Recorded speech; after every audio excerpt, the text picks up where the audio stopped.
আদিবাসীদের আবার কিনতে হয় নাকি? 100 বছরের পুরনো আমার ঠাম্মার রেসিপি, যেগুলো খুব সহজেই হাতের কাছে পাওয়া যায়, সেই সব জিনিস দিয়ে মা আজকে বানিয়েছিল দিদির জন্য হেয়ার অয়েল।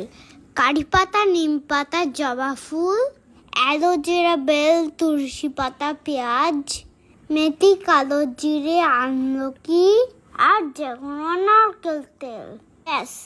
সব জিনিসগুলো তেলের মধ্যে দিয়ে একদম ঘড়ি ধরে 10 থেকে 15 মিনিট খুব ভালো করে কম আঁচে ফুটিয়ে নেবে। ঠান্ডা হলে শিশিতে থেকে ভরে নিলেই রেডি।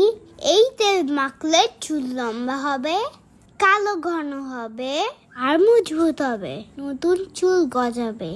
টা টা।